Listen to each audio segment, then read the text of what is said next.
Welcome back to another episode of Shawn, Thinking Out Loud, broadcasting from my secret hideout in beautiful Brazil.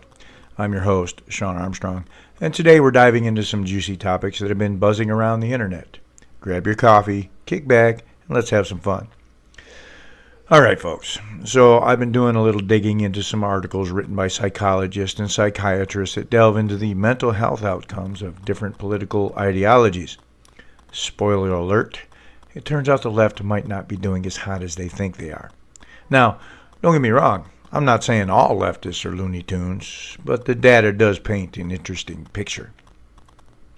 What I've noticed is that whenever I share these articles, I usually get the same predictable responses from the loony left, if we can call them that.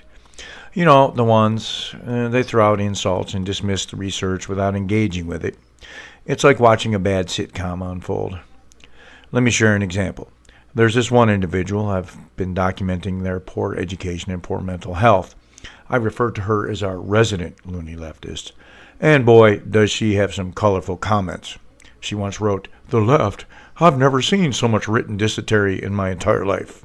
Now, I'm no doctor, but that just screams hostility due to mental illness. But here's the kicker. Everything she said actually validated my claims about education levels and mental health outcomes. Then, of course, she has to validate the indoctrinated part by bringing something Hitler into it. "Oh, yes, your references. Saw them the first time, but I didn't see Mein Kampf. I guess you read that for pleasure." Imagine being so indoctrinated, you don't even know you're validating the fact. You're indoctrinated. I think I've mentioned this before. These are the people you don't debate with. You just take notes and let them validate everything you say about them. They're poorly educated, highly indoctrinated, and have poor mental health outcomes. Basically, they're a cult that believes men can get pregnant, grooming and castrating kids is good for them. Thanks to Donald Trump and the Supreme Court, that is now illegal.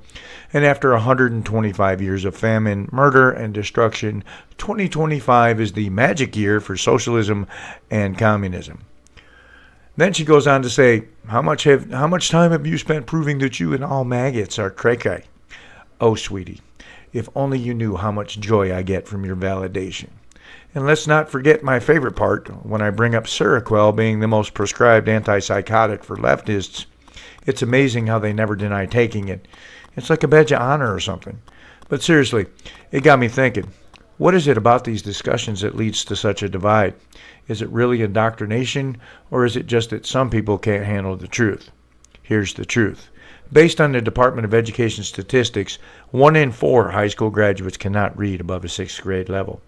In most cases, based on their responses, I believe they congregate where leftists generally hang out. You know, it reminds me of a quote from Mark Twain. It's easier to fool people to convince them that they've been fooled. And isn't that so true?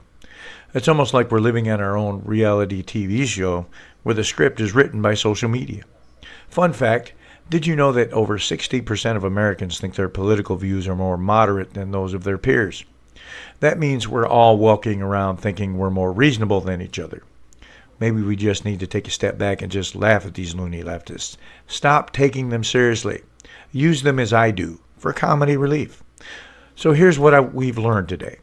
Engaging in meaningful discussions about politics can feel like you're sitting at the Down syndrome table. And while I love poking fun at the loony leftists of the world, I also recognize that there's a deeper conversation waiting to happen.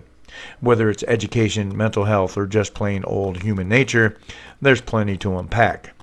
Remember, these people vote, and we've seen the outcome. He shit himself in front of the Pope. All right, folks, that wraps up this episode of Shawn Thinking Out Loud. If you enjoyed this rant and revelation, make sure to hit that subscribe button and share this podcast with your friends, and maybe even your loony leftist buddy. And hey, if you're interested in diving deeper into politics or psychology, check out the link in the description for my audiobooks and ebooks. There's something for everyone in there.